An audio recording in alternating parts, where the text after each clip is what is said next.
stories. Bitcoin is a hedge to inflation. Gold is a hedge to inflation. It's not. It's not. We're having a lot of inflation right now. Bitcoin ain't going up. We're having a lot of inflation right now. Gold ain't going up. You have a massive hole that was punched into the marketplace, and all of these companies were fractionally reserve backed, and they're starting to implode. And as they are imploding, they need to liquidate their best assets. And of course, Bitcoin is held by all crypto companies. Every crypto project that starts up, they always diversify quickly and go into Bitcoin. And they're free to do that because Bitcoin's an open network and it's permissionless. But that does have the add-on effect or knock-on effect of contagion when they go under. So they need to liquidate their Bitcoin, and that's what is depressing the Bitcoin price. But if you look at Bitcoin's performance relative to everything else, we're doing far better than all the altcoin projects. I mean, just compare Bitcoin to Ethereum. There's a BTC ETH market. ETH is down massively this year, and it's not sure if it'll ever recover to previous levels. It might just keep on dropping. So we're seeing indications of that decoupling already. You have been adamant that there should be some degree of coordination with the CFTC and you about trying to make it so that we have more clarity, let's say, on cryptocurrency. Where's the state of play crypto right now? Look, this is a highly speculative asset class. We've known this for a long time. The ups and downs of this speculative asset class, Bitcoin, and hundreds of other tokens. And many of these tokens offer the investing public, or the investing public is hoping for a return. Just like when they invest in other financial assets we call securities. And many of these financial assets, crypto financial assets, have the key attributes of a security. So some of them, they're under the Securities and Exchange Commission. Some, like Bitcoin, and that's the only one, Jim, I'm going to say, because I'm not going to talk about any one of these tokens, but sure, my predecessors and others have said they're a commodity. Working together, there's two great market regulators in this country. I had the honor to chair the CFTC, terrific agency. I have the honor now to chair the Securities and Exchange Commission. A little bit different remits, a little bit different approaches, but working together with the banking regulators as well. There's work to be done there around what's called stable coins. There's a lot of work to be done to really protect the investing public. And many of these tokens right now are trying to operate, they're potentially non-compliant, and I'll leave it at that, Jim. Okay, well, one of the things that I love about what you've always believed in is transparency. You mentioned stablecoin. I did not bring that up, but there is one that is regarded as being perhaps not as transparent as we'd like, which is called Tether. And it's very big, about $60 billion. If they told us what they were really in, what they had their money in, wouldn't that be better for everybody? Look, transparency is a key part of the investing formula. It's kind of part of the basic bargain that you get to, on a quarterly basis, know something about the companies, and if material events happen, like they do all the time, and companies make additional filings called 8K filings, and the public gets to decide what risks they want to take. That's the basic bargain. Similar to stable coins, we have something called money market funds. And in money market funds, you get to see what's underneath the hood, what's really below that one-to-one relationship where in a money market fund, the public has come to understand that, except for in very unusual times, they get $1 for $1. Or at banks as well. Stable coins have similarities to bank deposits, that you have something standing behind that relationship.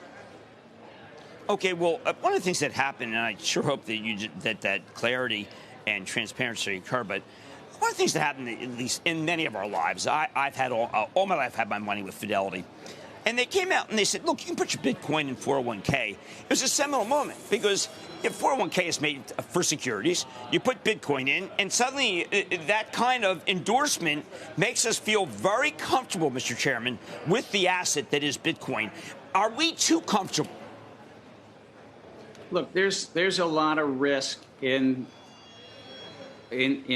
crypto. There's also risk in the classic securities markets. What we have in the U.S. is we have this concept that you have market regulators like the CFTC and SEC to help protect the public against fraud and manipulation in the markets.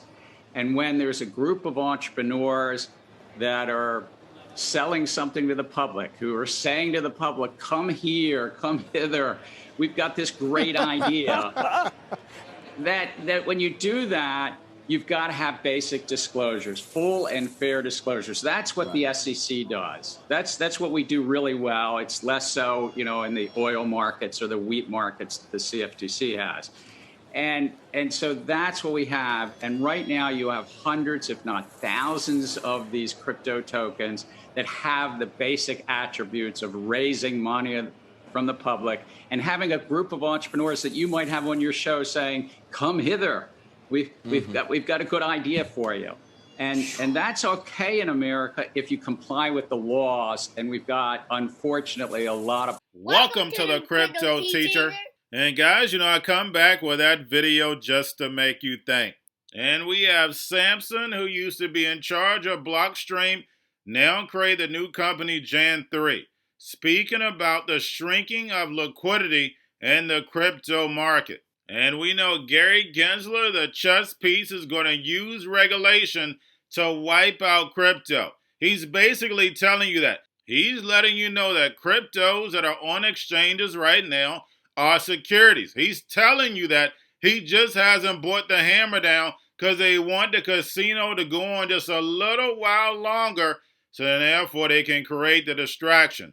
We know they want to crush this legacy market in order to bring in the digital economy. And the things that they want to do, the people will reject. So what do you have to do? You have to bring the nations to their knees. They already have the perfect distraction.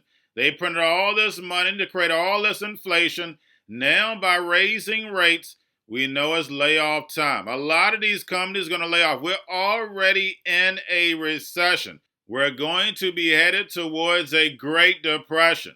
We know the NWO caused the problem. Wait for the reaction and run in with the solution. And Gary Gensler says, yes, Bitcoin is a commodity. And it's a commodity because it's going to be pegged to the robots, algorithms, and drones. With all this inflation, Bitcoin hasn't moved up. Gold hasn't moved up. Why? Because the Fed controls the supply and demand. By flooding the market, everything was easy. Now, by shrinking liquidity, they're going to cause a crash. They've done it every single time, especially on Shemitah year. And remember, the Crypto Teacher told you because he knows. When it comes to the New World Order, it's all planned out. You have a wonderful day. Are we in a recession right now? Never say never. I think we are in a recession right now. I think intellectually and mentally we're in a recession right now. My partner, Tom Teague at Salem Leasing, we're now getting calls from trailer manufacturers that they have availability. 6 months ago, they didn't. Things are starting to loosen up. Look at the inventory issues. We saw each other last week at the Economics Club where Brian Cornell spoke. Brian Cornell did the sensible thing. The thing you never want to be as a retailer is out of stock for what your customer wants to buy. So he went off, here's this great shortage on one hand, here's this tremendous demand on the other hand. Walmart, there's nobody better at figuring the future than Walmart in their business. Walmart, Target, go right down the list. They're all gagging on inventory for one reason. They wanted to be in stock. They are in stock, and they wanted to make sure they had what the customer wanted when the customer wanted it. So they're digging right now out. They're going to be fine. But there's a good example of where we've got to take the pain. And I commend Brian. I told him this the other day, and you were there.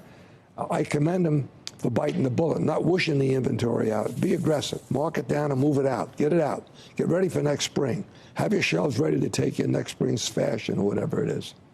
So I think, and I'm not second-guessing anybody, but I think we made a tragic mistake by not being more aggressive and not assuming inflation was the real thing last year. And there's no luxury in saying it's transitory. None.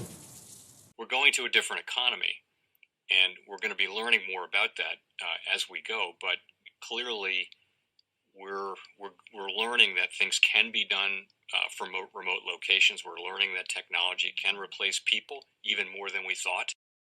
We're not going back to the same economy. We're recovering, but to a different economy, and it'll be one that is more leveraged to technology. And I worry that that is going to make it even more difficult than it was for many workers. In Silicon Valley, and my friends who work in technology know that what we did to the manufacturing workers, we are now going to do to the retail workers, the call center workers, the fast food workers, the truck drivers, and then even bookkeepers, accountants, insurance agents, lawyers, and on through the economy. So what happened to the manufacturing workers is a very clear sign. This effort.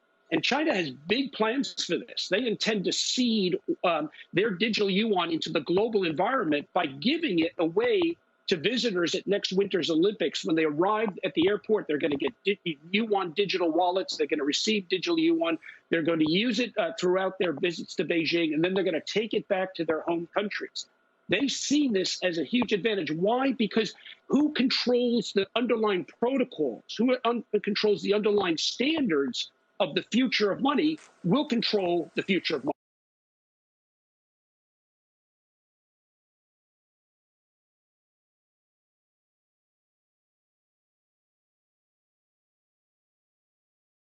Most powerful person in the world is the storyteller. The storyteller sets the vision, values, and agenda of an entire generation to come. Steve Jobs. And guys, you know I truly believe in this. When you look at the New World Order, they're the storytellers. And that's the reason why I wrote my New World Order book. But guys, now it's time to change the current generation. And I wrote 3 kids' books. You know I love the Trinity because I understand the power that's in it. So I have 3 books. We have an opportunity to change the generation, to educate, not just me, but I want to show you that I take action on a daily basis. And I want you to take action on a daily basis. Whether it's your job, whether it's in your community, we have an opportunity right now to educate the masses. I posted this on my Twitter account. Please share, but this is a short clip of the 3 books. There's going to be a clothing line and action figures. Please get these books for your kids, nephews, cousins, friends, so therefore we can start the re-education now. Because as we see, the 4th Industrial Revolution foundation is definitely here. Robots, algorithms, drones, taking humanity out the picture. We have to re-educate. But let's get into the video. Part 1. King Joshua and Grandma Tam save the village. Part 2. King Joshua and Grandma Tam save New York. From COVID Stories 3. Part 3. King Joshua and Grandma Tam goes to China. It's mandatory to get part 1, part 2, and part 3 of this series. It's time to re-educate Generation Z.